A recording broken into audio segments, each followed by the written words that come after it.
Halo semuanya, sesuai request, kali ini aku bakal bahas film action sci-fi Mandarin yang berjudul The Wandering Earth atau Liu Lang Diqiu. Film ini menceritakan tentang keadaan matahari yang sudah mulai meredup dan bahkan ukurannya membesar. Otomatis bumi yang posisinya cukup dekat jadi mengalami dampaknya. Maka dari itu, PBB memutuskan untuk membuat sebuah proyek bumi berkelana menjauhi matahari dan meninggalkan tata surya. Mereka akan mencari rumah baru. Tapi perjalanan bumi berkelana ini tentu saja tidak mudah bagi seluruh umat manusia. Bisakah bumi sampai di tempat tujuan? Penasaran kan? Biar nggak berlama-lama, yuk kita masuk aja ke ceritanya. Kalau suka sama channel ini, jangan lupa subscribe ya. Oke deh, ini dia The Wandering Earth. Scene diawali dengan suasana keluarga yang sedang berkemah. Mereka adalah Liu Peiqiang, Liu Qi, dan kakek Han Jiang. Liu Qi sedang bertanya tentang planet terbesar di tata surya yaitu Jupiter. Liu Qi sangat menyukai Jupiter, tapi perkemahan ini ternyata sebuah perpisahan antara Liu Peiqiang dan keluarganya. Dia akan melakukan misi menyelamatkan bumi. Liu Peiqiang menitipkan anaknya kepada Han Jiang sambil memberikan sebuah akses menuju pemukiman bawah tanah. Kepergian Liu Peiqiang ini sangat penting karena keadaan bumi saat ini sudah tidak baik lagi. Matahari mulai meredup dan ukurannya membesar. Dampaknya bumi mengalami kekeringan di mana-mana. Suhu panas luar biasa, dan bahkan banyak spesies yang punah. Jika bumi tetap pada posisinya, ada kemungkinan bumi akan lenyap dalam 100 tahun ke depan, dan lebih parahnya lagi, tata surya ikut lenyap dalam 300 tahun lagi. Maka dari itu seluruh negara bersatu membentuk Persatuan Bumi Bersatu atau PBB untuk membuat proyek bumi berkelana meninggalkan tata surya, menuju rumah baru yang jaraknya 4,2 tahun cahaya. Untuk membuat bumi bergerak, beberapa negara menggunakan 10.000 mesin di permukaan bumi.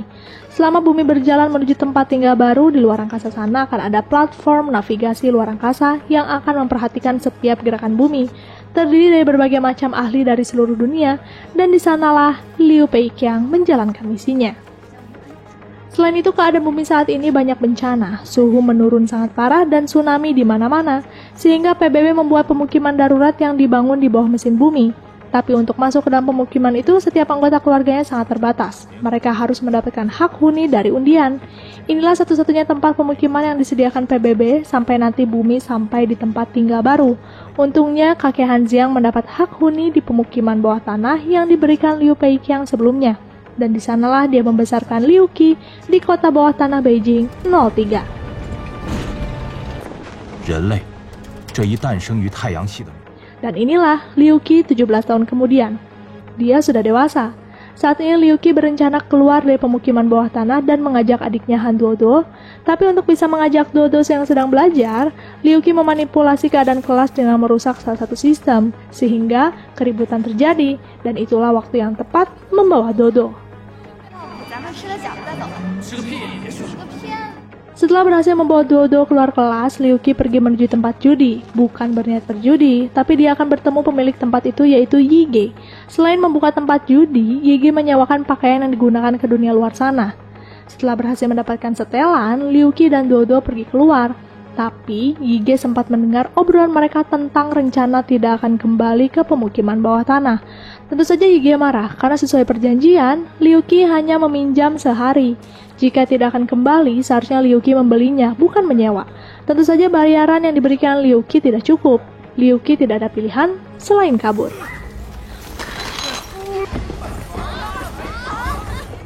Untungnya, Liu Qi segera berbaur dengan pekerja yang akan pergi menuju dunia luar. Yige tidak bisa mengejarnya lagi karena pakaian yang dia sewakan ilegal, sehingga jika dia memancing keributan, dia juga yang ikut tertangkap. Sehingga mau tidak mau, Yige merelakan Liu Qi dan Duoduo pergi. Mereka berdua pun segera masuk ke bagian pengecekan dan berhasil, karena selain mendapat setelan, mereka juga dapat identitas palsu. Ini kali pertama bagi mereka keluar dari pemukiman bawah tanah, sehingga mereka berdua terkejut melihat keadaan bumi di luar sana.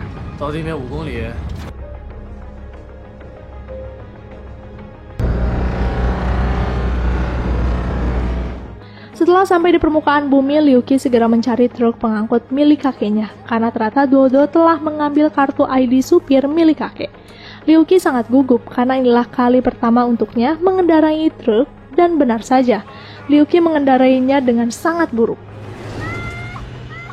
Sedangkan di platform navigasi luar angkasa, Liu Peiqiang sedang mengamati lokasi Jupiter yang semakin dekat. Tidak lama muncul rekannya yang bernama Makarov, memberikan vodka sebagai hadiah perpisahan, karena hari ini adalah hari terakhir bertugas di platform navigasi. Liu Peiqiang akan kembali ke bumi esok hari. Karena hari ini dia ingin terlihat baik, Liu Peiqiang meminta Makarov menyimpan di kotak penyimpanan di baju luar angkasanya saja. Setelah bersiap-siap, Liu Peiqiang menyerahkan beberapa tugasnya kepada penggantinya kelak.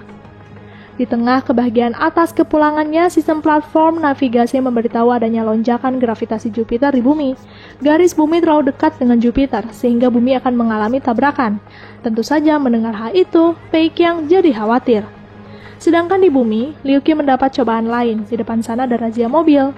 Tentu saja identitas mereka terbongkar karena menggunakan SIM milik kakek Han Jiang, dan mereka pun dibawa ke penjara.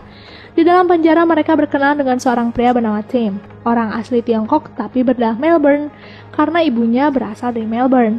Lalu 5 jam kemudian, kakek Han Jiang datang berniat menebus Liu Qi dan Dodo. Tapi apapun sogokannya tidak berhasil, sehingga kakek Han Jiang malah ikut masuk ke dalam sel juga. Di dalam sel, tentu saja kakek meluapkan amarahnya karena kelakuan mereka berdua ini. Suara perdebatan mereka sangat keras, sehingga Tim merasa terganggu dan meminta mereka untuk tenang. Tapi permintaan Tim ini membuat Liu Qi kesal, melemparkan pukulan ke dinding. Pukulan Liu Qi ini ternyata bersamaan dengan munculnya sebuah gempa bumi. Gempa bumi ini akibat lonjakan gravitasi Jupiter. Liu Qi dan yang lainnya pun berteriak minta untuk dikeluarkan dari sel.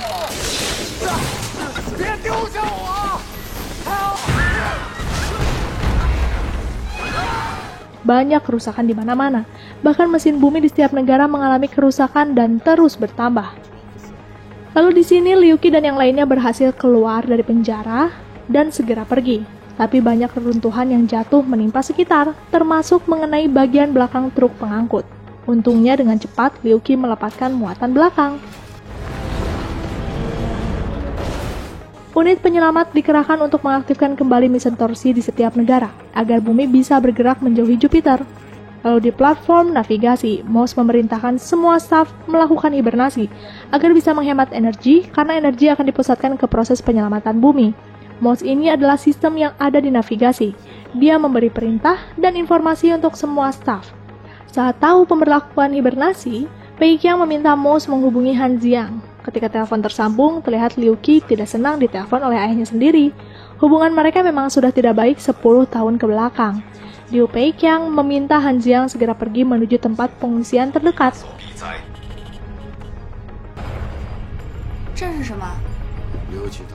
Saat mereka akan menuju pengungsian di Jinan, sebuah mobil unit penyelamat mencoba menghentikan mereka. Dengan gesit, Han Jiang menghindar dan kembali melanjutkan perjalanan. Akan tetapi mobil tim penyelamat tetap mengejar dan mengancamnya. Jika tidak berhenti, maka mereka akan ditembak. Dengan terpaksa, mobil Han Jiang pun berhenti.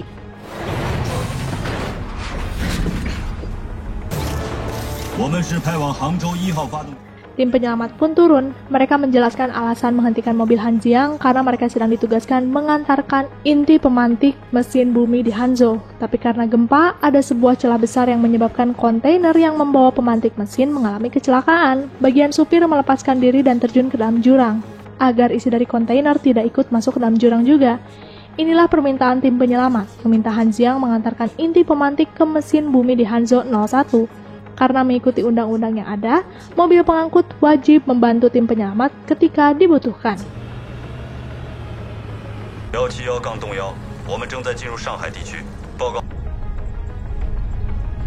Lalu setelah mulai perjalanan yang cukup panjang, mereka masuk ke kota Shanghai yang kini keadaannya sangat berbeda. Gedung-gedung besar yang dulunya berdiri kokoh, kini terlihat sangat kaku dan berubah menjadi tebing es yang sangat rapuh. Sebelum melanjutkan perjalanan, tim penyelamat mengecek terlebih dahulu apakah bisa mereka melalui celah karena terlihat sangat rapuh, sehingga mereka mengeluarkan drone untuk memantau sekitar. Dengan perlahan, mereka pun masuk ke dalam celah. Semakin masuk ke dalam, terlihat gedung dan tempat yang dulu dipenuhi manusia kini berubah menjadi tempat yang sangat mengerikan. Tidak ada kehidupan apapun di sana.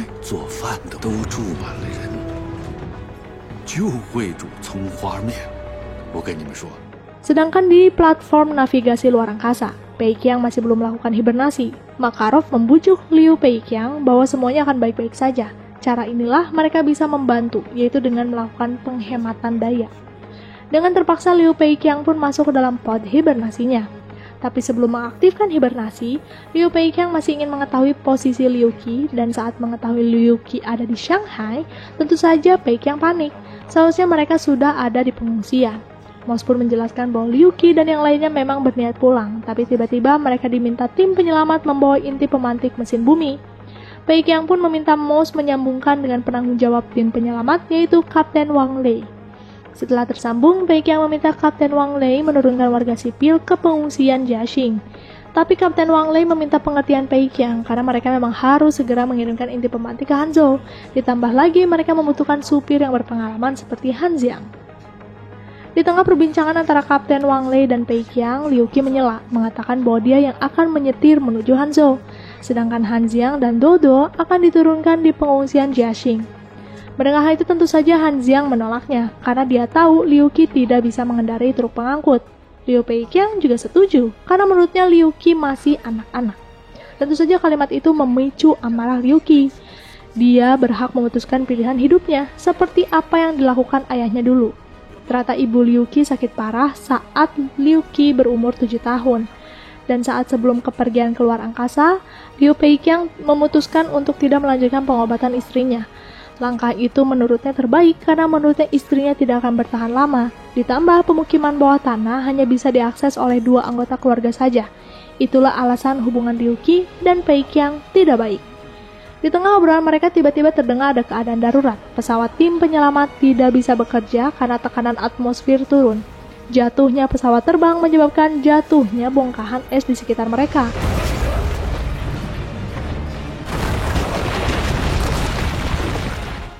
Sedangkan di platform navigasi, Peiqiang panik karena komunikasi mereka terputus. Moss pun menjelaskan adanya lonjakan gravitasi yang menyebabkan retakan tektonik di lempeng Asia dan Pasifik.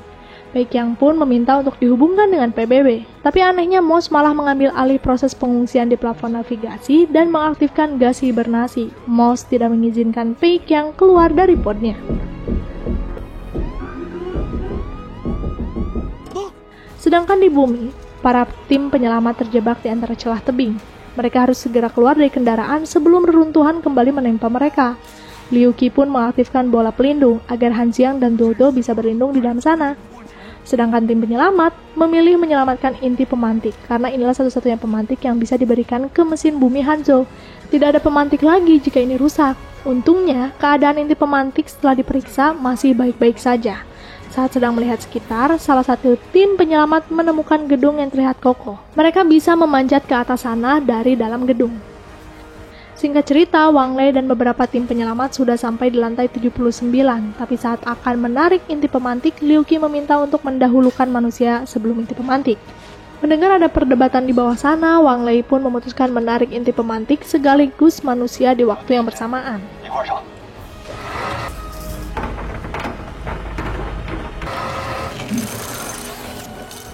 Saat tim penyelamat menarik sedikit demi sedikit, getaran terjadi karena salah satu tim penyelamat mencoba melubangi jendela menggunakan senjata. Getaran ini membuat katrol yang menarik inti pemantik terlepas. Untungnya Liu Qi dan Dodo sudah sampai di lantai 79. Tinggal inti pemantik, Han Xiang, dan Gang Zi, salah satu tim penyelamat. Karena katrol terlepas, semua tim menarik manual menggunakan tenaga mereka.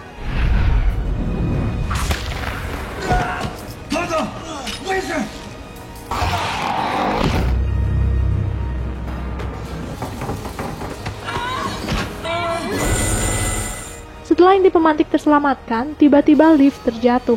Karena sangat berbahaya, Wang Lei dengan terpaksa memutus tali yang menarik Han Xiang dan Gang Zi. Karena jika tidak diputuskan, korban lain akan ikut tertarik kembali ke dalam sana.